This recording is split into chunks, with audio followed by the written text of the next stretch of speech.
ज्ञान तो देती है और तकनीकी ज्ञान के साथ साथ फसलों के रख रखाव और उचित मूल्य पर खरीदने की जिम्मेदारी भी लेती है। खेती में क्रांति आ गई है, क्रांति। इसे कहते हैं जैविक क्रांति। हमारा मध्य प्रदेश हरा भरा प्रदेश। प्रिय किसान बहनों और भाइयों, खरीफ की बोनी के लिए खाद की कोई दिक्कत ना आए, इसलिए हमने खाद का पर्याप्त अग्रिम भंडारण करके रखा है। अपनी निकटतम सोसाइटी से अपनी जरूरत का खाद उठाइए, निश्चिंत हो जाइए और याद रखिए, ब्याज भी आप नहीं भरेंगे, प्रदेश की सरकार भरेगी। धन्यवाद।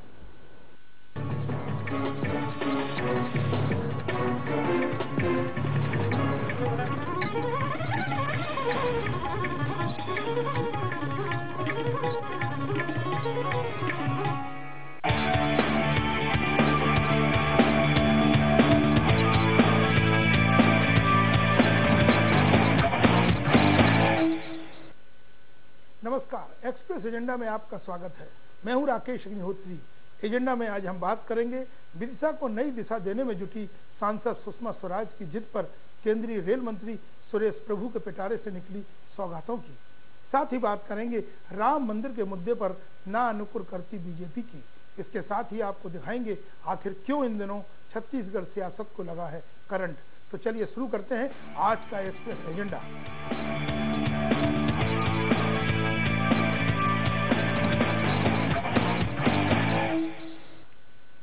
एक्सप्रेस एजेंडा में सबसे पहले बड़ी खबरों की 3 तस्वीरें।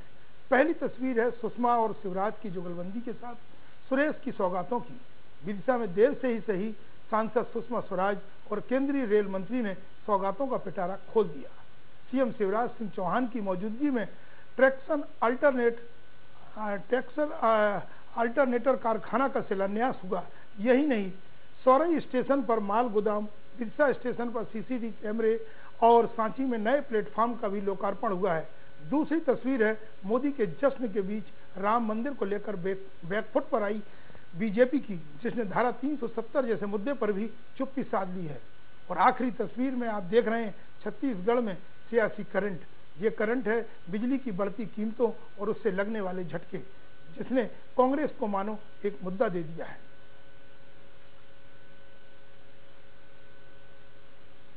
विदिशा के लिए देर से ही सही क्षेत्र की सांसद सुषमा स्वराज ने सौगातों का पिटारा खोल ही दिया। मंगलवार को मुख्यमंत्री शिवराज सिंह चौहान की मौजूदगी में केंद्रीय रेल मंत्री सुरेश प्रभु ने ट्रैक्शन अल्टरनेटर कारखाने का शिलान्यास कर विदिशा को ये सौगात दी है। मंगलवार का दिन विदिशा के लिए इतिहास लिख गया। क्षेत्र में अब तक विरोधियों के निशाने पर रही सुषमा स्वराज के एक मास्टर स्ट्रोक ने उनकी बोलती बंद कर दी।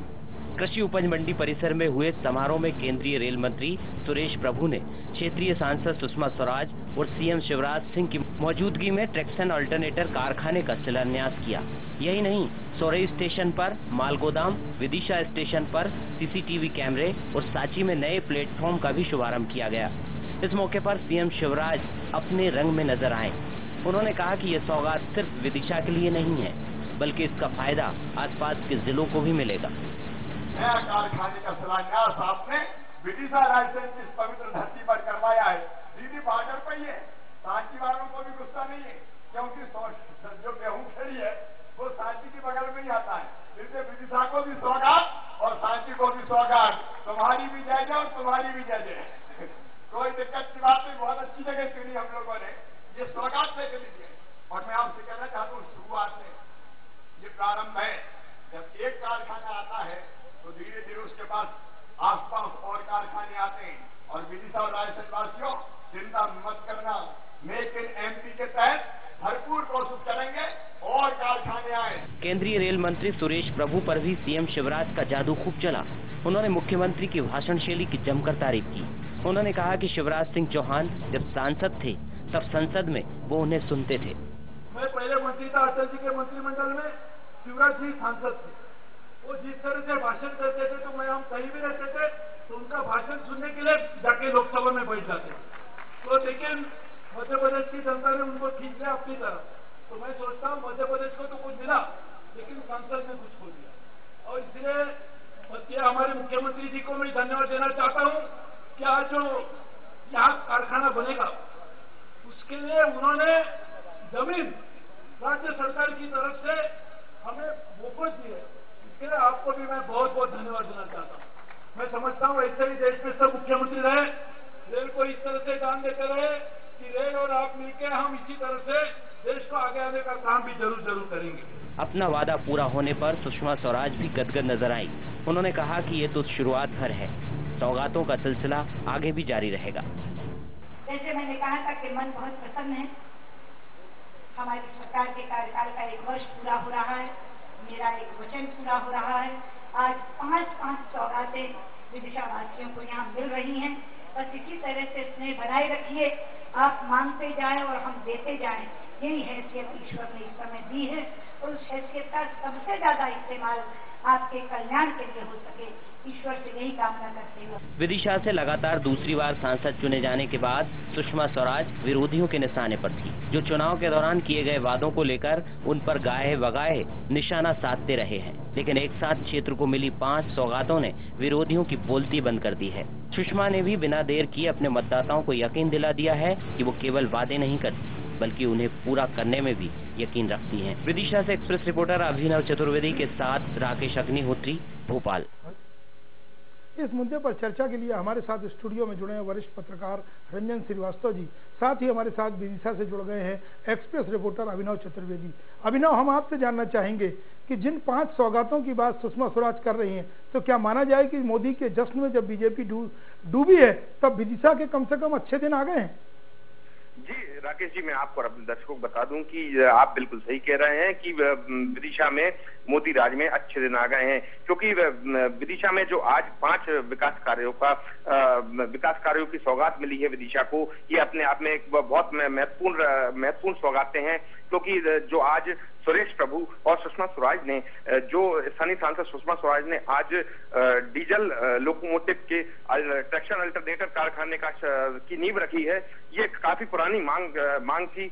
सन 2011-12 के रेल बजट में तत्कालीन रेल मंत्री दिनेश त्रिवेदी ने इसकी घोषणा की थी और 2012-13 की ये स्वीकृति थी, और अब ये 4 साल बाद जाकर ये काम की आज नींव रखी गई है। कुल मिलाकर बड़ी सौगात है आज ये। जी लेकिन अभिनव, ये और बताएंगे कि जो सौगातें दी हैं, बात उस पर सवाल भी खड़ा हो रहा है कि इतने बड़े कारखाने में रोजगार तो करीब 200 लोगों को मिलेगा, तो ये सिर्फ एक जो उपक्रम है जो सामने है, इससे कम से कम क्षेत्र की जनता को तो कोई ज्यादा अपेक्षाएं नहीं रखना चाहिए। जी राकेश जी, आपने बिल्कुल ठीक कहा कि ये जिस कारखाने की आधारशिला आज रेल मंत्री सुरेश प्रभु और विदेश मंत्री और स्थानीय सांसद सुषमा स्वराज ने रखी है, ये डीजल लोकोमोटिव की ट्रैक्शन अल्टरनेटर का बनाने के कारखाने की आज आधारशिला विदिशा में रखी गई है। इसमें कुल मिलाकर ये 60 करोड़ की लागत का ये उद्योग है और इसमें प्रत्यक्ष रूप से। चलिए अभिनव, मैं आपको रोकना चाहूंगा। रंजन जी, जो काम सुषमा स्वराज कर रही हैं, सुरेश प्रभु को लेकर आती हैं, शिवराज उनके मंच साझा करते हैं, फोन घुमाती हैं और सुरेश प्रभु उनकी मांग पूरी कर देते हैं, शिवराज जमीन दे देते हैं। ये काम क्या मध्य प्रदेश के जो दूसरे केंद्रीय मंत्री है, चाहे वो नरेंद्र तोमर हो, नजमा हेपतुल्ला हो, प्रकाश जावड़ेकर, कहीं ना कहीं मध्य प्रदेश में कुछ लाना चाहिए था 1 साल में? जी नहीं, आपकी बात सहमत हूँ मैं, लेकिन सुषमा जी बहुत सीजन पॉलिटिशियन है और अगर आप लगातार देख रहे हो तो क्षेत्र से लगातार जुड़ी हुई हैं। बीच में उनका बहुत व्यस्त प्रोग्राम रहता है, उसके बावजूद भी बीच में 1 दिन 2 दिन आके अपना टाइम निकालती हैं और कई बार भोपाल में पता भी नहीं चलता है, आते चुपके चली जाती हैं। तो क्षेत्र उनका संवाद बना हुआ है, लेकिन वहाँ पे स्थिति क्या है, विदिशा में अभी बहुत पिछड़ा हुआ है, उद्योग धंधे नहीं है, तो कहीं न कहीं छटपटाहट थी उनके मन में, लगता है। रंजन जी, सवाल मेरा ये है कि जो मध्य प्रदेश के दूसरे केंद्रीय मंत्री है, सांसद है, क्या वो दिल्ली में सुषमा स्वराज से नहीं सीख सकते और मध्य प्रदेश के विधायक शिवराज से नहीं सीख सकते कि अपने क्षेत्र का विकास की सौगात कैसे दी जाती है? नहीं मानते कि तोमर साहब तो अभी जब इंदौर में ग्लोबल इन्वेस्टर मीट था, तो उसमें उन्होंने कई अनाउंसमेंट किया था जो कि उनके क्षेत्र से संबंधित थे। और भी जो मंत्री हैं जैसे थावरचंद गहलोत हैं वहाँ पे, तो जाहिर है लोग कर सकते हैं। लेकिन हमने कहा सुषमा जी सीजन पॉलिटिशियन है उनको लग गया एक चुनाव हो गया, दूसरा मतलब आप चुनाव। जो कह रहे हैं कि जनता से अपना निरंतर संपर्क बनाए हैं, संवाद किए हैं उनका और उसके तरीका क्षेत्र है, उनका काम का तरीका उद्धार है। करने के लिए केंद्र से भी अपने पहुंच का इस्तेमाल कर रही इस्तेमाल है। किया। तो चलिए अभिनव जी, आपका बहुत बहुत शुक्रिया चर्चा में जुड़ने के लिए। जब देश मोदी के जश्न में जुटा है तब विदेश मंत्री सुषमा स्वराज ने अपने संसदीय क्षेत्र विदिशा में सौगात का पिटारा खोलकर मध्य प्रदेश के दूसरे सांसद, मंत्री और विधायकों को ये संदेश तो दे ही दिया है कि यदि आपके पास योजना है, कुछ नया करने का जज्बा है, तो जनता आपको सराखों पर जरूर बैठाएगी। सुषमा ने शिवराज से बेहतर केमिस्ट्री तो केंद्रीय मंत्री सुरेश प्रभु को उनकी जिम्मेदारी का एहसास कराकर सही मायने में विदिशा को भी यह सोचने को मजबूर कर दिया है कि कम से कम उनके क्षेत्र में तो अच्छे दिन आ ही गए हैं।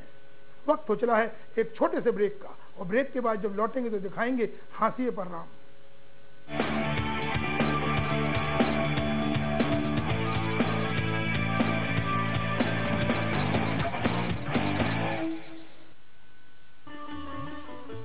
आस्था और आध्यात्म की नगरी उज्जैनी 12 साल लंबी प्रतीक्षा के बाद फिर बनने जा रही है सिंहस्थ की साक्षी।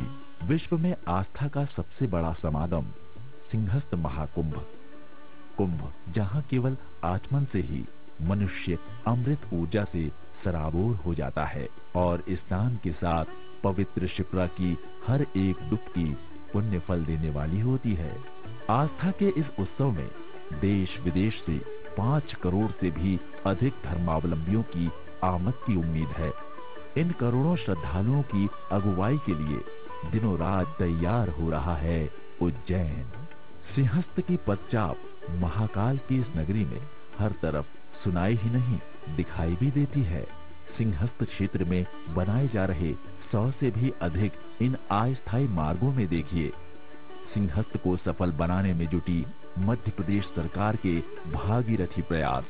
सिंहस्थ नगर के निर्माण के लिए किया गया 4000 हेक्टेयर भूमि का अधिग्रहण, पुराने घाटों का जीर्णोद्धार, नए तैयार किए जा रहे 7.25 किलोमीटर लंबे घाट, सुलभ होते पहुंच मार्ग, नए पुलों का निर्माण, उज्जैन के बाहरी और भीतरी रिंग रोड पर चौकस होते इंतजाम, श्रद्धालुओं के विश्राम के लिए अस्थायी आवास।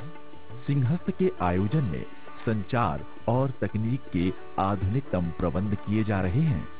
कठिन तप साधना करने वाले साधुओं का समागम, इन संतों के सानिध्य में मोक्षदायिनी डुबकी का महाकुंभ भर नहीं होगा सिंहस्थ। ये समागम इस बार भारतवर्ष ही नहीं पूरे विश्व तक मानवता का संदेश पहुंचाएगा। तो तैयार हो जाइए पवित्र नगरी उज्जैन आने के लिए। प्रिय किसान बहनों और भाइयों, खरीफ की बोने के लिए खाद की कोई दिक्कत ना आए, इसलिए हमने खाद का पर्याप्त अग्रिम भंडारण करके रखा है। अपनी निकटतम सोसाइटी से अपनी जरूरत का खाद उठाइए, निश्चिंत हो जाइए और याद रखिए ब्याज भी आप नहीं भरेंगे, प्रदेश की सरकार भरेगी। धन्यवाद।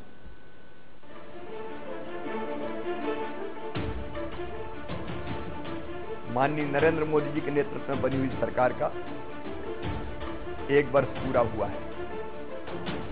ये 1 वर्ष सबके साथ सबके विकास का वर्ष। पॉलिसी पैरालिसिस समाप्त हो गया, फैसले फटाफट लिए जा रहे हैं, विकास दर बढ़ रही है, महंगाई घट रही है, पूरा देश एक नए आत्मविश्वास के साथ उठ के खड़ा हो गया। माननीय नरेंद्र मोदी जी केवल भारत के प्रधानमंत्री नहीं, दुनिया के सबसे प्रभावशाली नेता बन के उभरे। आज पूरी दुनिया में भारत की साख भी है और धाक भी है। स्वच्छ भारत अभियान, make in India, digital India, skill India, सांसद आदर्श ग्राम योजना, बेटी बचाओ बेटी पढ़ाओ योजना, नमामि गंगे योजना, अटल पेंशन योजना, प्रधानमंत्री जनधन योजना, प्रधानमंत्री जीवन ज्योति योजना, प्रधानमंत्री सुरक्षा बीमा योजना, मुद्रा बैंक के माध्यम से छोटे व्यवसायियों को धन उपलब्ध कराने की योजना। करोड़ों करोड़ लोगों के मन में एक एक नए आत्मविश्वास का संचार कर रही है। देश तेजी से आगे बढ़ रहा है और मेरा ये विश्वास है कि भौतिकता की अग्नि में दग्ध विश्व मानवता को माननीय नरेंद्र मोदी जी के नेतृत्व में हमारा देश भारत शाश्वत शांति के पथ का दिग्दर्शन कराएगा। देश बढ़ेगा, मध्य प्रदेश बढ़ेगा।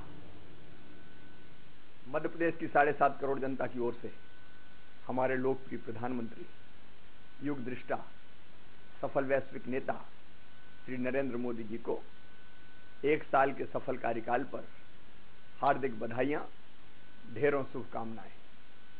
सीएक लाई है 5 प्रोजेक्ट में शुभ अवसर स्वामित्व के साथ लाभ ही लाभ। सीएक औद्योगिक क्षेत्र, धार्मिक पर्यटन, सीएक agro, energy capital of India, सीएक सैटेलाइट सिटी भोपाल। सिर्फ 2 से 3 लाख के पेमेंट कर शेष 2 से 5 साल की किश्तों में। सीएक 26 वर्षों से प्रतिष्ठित मध्य प्रदेश की सफल स्थानीय कंपनी। अधिक जानकारी के लिए संपर्क करें कॉन्टैक्ट 9098991000।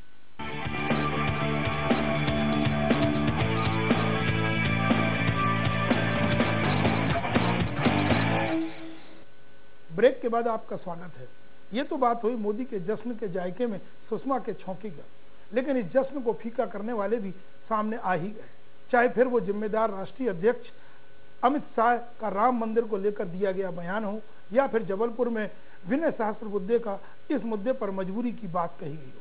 बीजेपी जरूरी बहुमत न होने की आड़ में जिस तरह इस ज्वलंत मुद्दे पर बैकफुट पर खड़ी नजर आ रही है, उसने एक नई बहस जरूर छेड़ दी है। अच्छे दिन के वादों के साथ ही बीजेपी से राम मंदिर और धारा 370 के मुद्दे पर भी सवाल पूछे जा रहे हैं। पूछे भी क्यों न जाए, बीजेपी इन मुद्दों की सीढ़ी पर चढ़कर देश की सबसे बड़ी पार्टी जो बनी है, देश में उसकी पूर्ण बहुमत की सरकार है। ऐसे में लोगों को लगा था कि बीजेपी राम मंदिर बनाने के अपने पुराने वादे को पूरा करेगी, लेकिन इन मुद्दों पर 2 सांसदों की पार्टी से आज पूर्ण बहुमत की सरकार बनाने वाली बीजेपी अपने वादों पर गंभीर नजर नहीं आती। पूर्ण बहुमत की सरकार बनने के बाद भी बीजेपी अब राज्यसभा में भी इन मुद्दों पर कानून बनाने के लिए पर्याप्त बहुमत न होने का हवाला दे रही है, जबकि भूमि अधिग्रहण बिल के लिए पार्टी संसद में पर्याप्त बहुमत न होने पर भी बिल पास कराने पर अड़ी हुई है। ऐसे में लगता है कि बीजेपी जिन मुद्दों को उठाकर सत्ता के शिखर तक पहुंची है, उसकी सीढ़ी से अभी और सियासी फायदा लेना चाहती है। तभी तो कोई भी खुलकर बोलने को तैयार नहीं। वे 1 साल की और अगर हम निगाह डालते हैं तो हमारे सारे आलोचक भी और जो समीक्षा करते हैं गवर्नेंस की, वो भी इस बात को समझेंगे कि 10 साल की एक गवर्नेंस हॉलिडे के बाद एक जो खाई सी बनी हुई थी, सरकार और जनता के बीच एक विश्वास की खाई थी, उस खाई को मिटाते हुए एक बुनियादी तरीके का काम 1 साल में करने में प्रधानमंत्री श्री नरेंद्र मोदी जी के नेतृत्व वाली सरकार सफल रही है। वहीं बीजेपी के राम मंदिर और धारा 370 के चुनावी वादा पूरा न करने पर कांग्रेस ने हमला किया है। कांग्रेस का कहना है कि चुनाव के समय राम मंदिर का वादा करने वाली बीजेपी पूर्ण बहुमत में आने के बाद भी न केवल राम भक्त बल्कि भगवान राम के साथ भी धोखा कर रही है। अब राम जी से ही सौदा कर रहे हैं क्या कि वो 340 370 सीटें दे देंगे तब वो बनाएंगे, अगर 370 नहीं मिली तो नहीं बनाएंगे।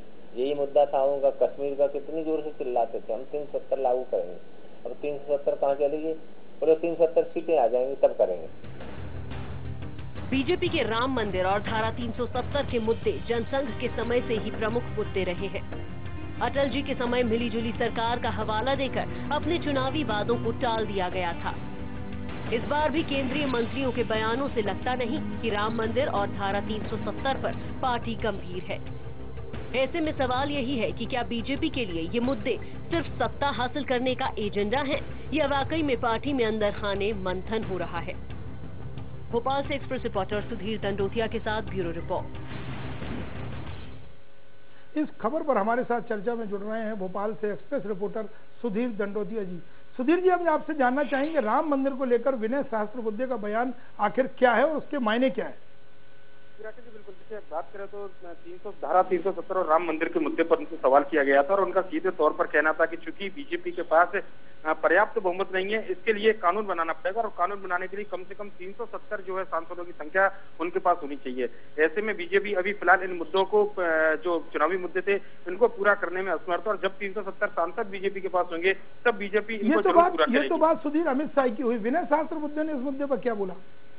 जी देखिए, बिल्कुल विनय सहस्त्रबुद्धे का भी अमित शाह के तराई पूरा रास्ता। उनका सीधे तौर पर कहना था कि पर्याप्त बल संख्या पार्टी के पास में नहीं है, ऐसे में फिलहाल इस मुद्दे को चर्चा करना ठीक नहीं है, क्योंकि दूसरे काम है मोदी सरकार ने किए हुए हैं, उनको लेकर पार्टी कहीं ना कहीं एक तरीके से आगे बढ़ रही है, और जब समय आएगा तब राम मंदिर का मुद्दा और धारा 370 के मुद्दे पर भी पार्टी बात करेगी। पर लेकिन फिलहाल कम से कम विनय सहस्त्रबुद्धे इस पूरे मामले पर बसते हुए नजर आए। चलिए सुधीर जी, आप जुड़े रहिए हमारे साथ। रंजन जी, हम आपसे जानना चाहेंगे, आखिर क्या बैकफुट पे है राम मंदिर या बाकी तीन जो कोर इशू है उसको लेकर के जो अमित शाह और विनय सहस्त्रबुद्धे के जो बयान आए हैं?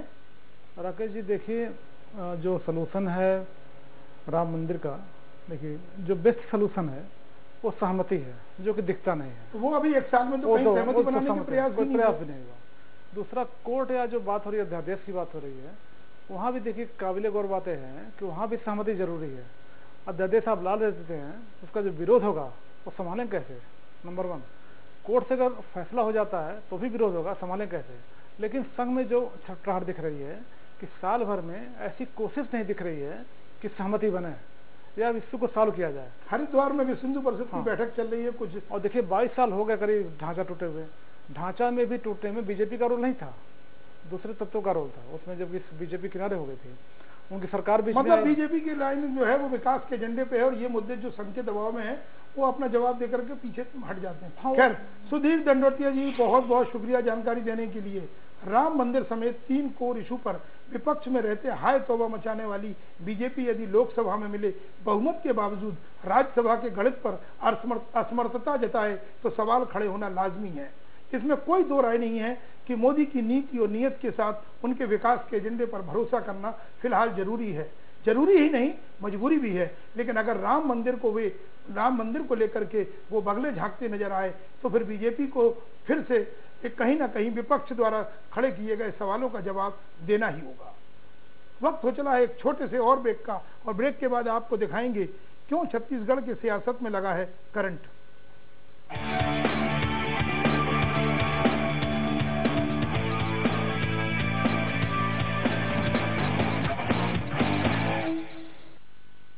यार, अभी हमारी फसल कटी भी नहीं और तुम शहर जाकर बेच भी आए।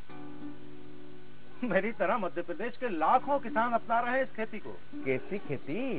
भैया, ये है जैविक खेती, जिसके लिए हमारी सरकार ने जैविक खेती नीति बनाकर प्रोत्साहन योजना शुरू की है। इसके तहत 28 घटकों को शामिल किया गया है और एक जैविक परिषद का गठन भी किया गया है। खेती के लिए बरसात के पानी पर निर्भर ना रहना पड़े, इसके लिए बलराम ताल योजना को और मजबूत बनाया गया है। तो भैया अब हमें करना क्या है, लगे हाथ ये भी बता दो। अब तक हम जो पारंपरिक खेती करते हुए आ रहे थे, इनके साथ साथ हमें उन फसलों की खेती करना है जिससे हमारी ज्यादा से ज्यादा आय बढ़े।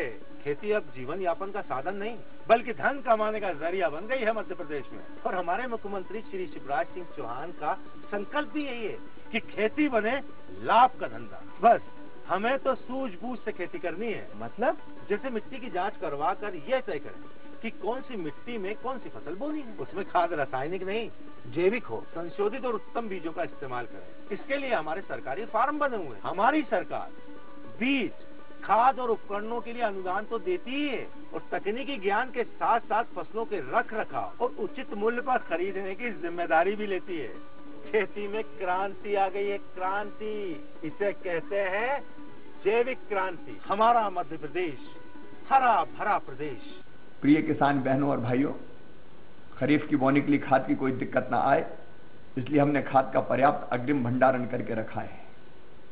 अपनी निकटतम सोसाइटी से अपनी जरूरत का खाद उठाइए, निश्चिंत हो जाइए और याद रखिए ब्याज भी आप नहीं भरेंगे, प्रदेश की सरकार भरेगी। धन्यवाद।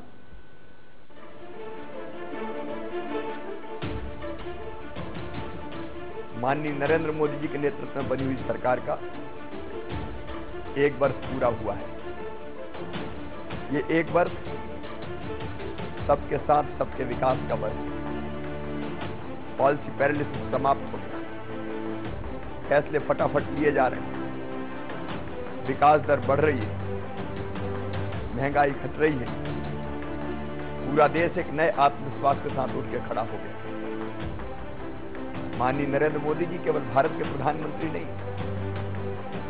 दुनिया के सबसे प्रभावशाली नेता बन के उभरे। आज पूरी दुनिया में भारत की साख भी है और धाक भी है। स्वच्छ भारत अभियान, make in India, digital India,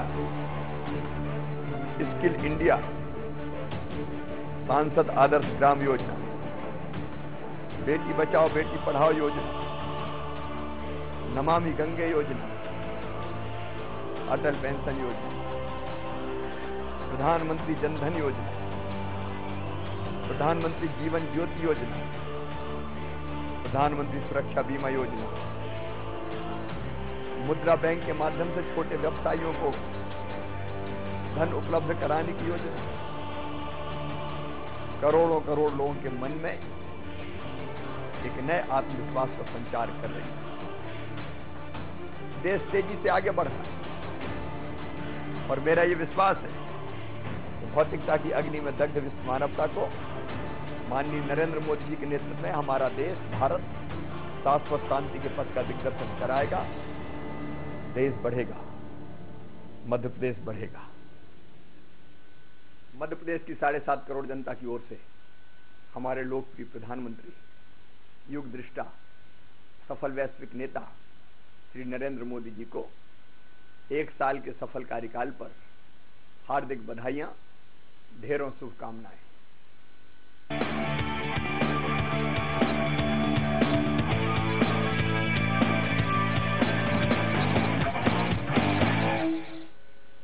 break के बाद एक बार फिर आपका स्वागत है। बिजली की बढ़ती कीमतों पर छत्तीसगढ़ की सियासत फिर गर्मा गई है। बिजली के करंट पर अपनी अपनी रोटी सेकने में जुटे सियासी दलों को भी मालूम है कि उनके प्रदर्शन के बावजूद फिलहाल बढ़ोतरी वापस नहीं होने वाली है। बावजूद इसके सियासी पार्टियां नफा नुकसान के आधार पर आरोप प्रत्यारोप में जुटी हैं। कांग्रेस ने बिजली के उत्पादन और वसूल की जाने वाली कीमत को लेकर के सरकार से श्वेत पत्र की मांग की है, तो वहीं सीएम रमन सिंह ने खुद मोर्चा खोलकर इसे वक्त की जरूरत करार दिया है। गर्मी में लू के थपेड़ों के बीच आम लोगों पर गिरी महंगी बिजली ने पूरे प्रदेश को बेचैन कर दिया है। आम से लेकर खास और गरीब से लेकर महानुभव तक सबको करंट से परेशान करने वाली महंगी बिजली पर सियासत भी खूब हो रही है। हर सियासी दल अपने अपने तरीके से इसके सियासी नफा नुकसान को टटोलने में जुटा है। कांग्रेस ने इसे जन भावनाओं का मजाक बताया है, तो अन्य विरोधी पार्टियों ने इसे सरकार का षड्यंत्र करार दिया। हालांकि इस पूरे मामले पर सीएम रमन सिंह ने अपना पक्ष रखा है। मुख्यमंत्री ने कहा कि बिजली के विस्तार और विकास पर कीमतों में इजाफा किया जाना जरूरी हो जाता है। आखिरी गांव तक बिजली ले जाना, तो बिजली का एक बड़ा नेटवर्क है जो पूरे के पूरे छत्तीसगढ़ के 10,000 गाँव को टारगेट करके, 20,000 गाँव को टारगेट करके, 10,000 पंचायतों को टारगेट करके बनाते हैं। इसका विस्तार तेजी से हो रहा है। पिछले 5 सालों में विस्तार हुआ है, तो थोड़ी धनराशि लगती है, मगर हमने बहुत सारे क्षेत्रों में 11% एवरेज जो आया है, 14% वृद्धि हुई है, तो ये इन्फ्लेशन का भी इतना असर होता है। इधर कांग्रेस ने बिजली की बढ़ी कीमतों पर सरकार को जमकर घेरा। छत्तीसगढ़ पीसीसी चीफ भूपेश बघेल ने सरकार से इस पूरे मामले पर श्वेत पत्र जारी करने की मांग की है। बघेल ने 2 टूक अपनी बात रखते हुए कहा कि सस्ते में कोयला और सस्ते में ही मजदूर मिल जाते हैं। ऐसे में कीमतों का बढ़ाया जाना कहीं से भी सही नहीं है। बिजली उत्पादन में मुश्किल से 1 रुपया 1.25 रुपये खर्च आता है प्रति यूनिट। बहुत आसानी से इसे 2 रुपये में बेचा जा सकता है। ये सरकार पिछले 5 वर्षों में बिजली के दर को लगभग दुगुना कर दिया है। इस सरकार से मेरी मांग है कि इसे इस मामले में, बिजली के मामले में श्वेत पत्र जारी करे कि उन्होंने कब कब कितनी बिजली दर में वृद्धि की, इसकी उत्पादन लागत क्या है। आपको बता दें कि सोमवार को विद्युत नियामक आयोग ने कुल 4 स्लैब में हुई बढ़ोतरी की थी। 0 से 40 यूनिट खर्च करने पर प्रति यूनिट 3 रुपए, 41 यूनिट से लेकर 200 यूनिट तक के लिए 3 रुपए 10 पैसे, 201 यूनिट से लेकर 600 यूनिट तक के लिए 4 रुपए 90 पैसे और 601 से ज्यादा यूनिट के लिए 6 रुपए 50 पैसे प्रति यूनिट बढ़ाई। प्रदेश में नाराजगी तो है, लेकिन आज जिस तरह से मुख्यमंत्री का बयान सामने आया, उसे देखकर लगता नहीं कि बिजली की कीमतों पर पुनर्विचार किया जाएगा। रायपुर से एक्सप्रेस रिपोर्टर सत्येंद्र सिंह के साथ ब्यूरो रिपोर्ट।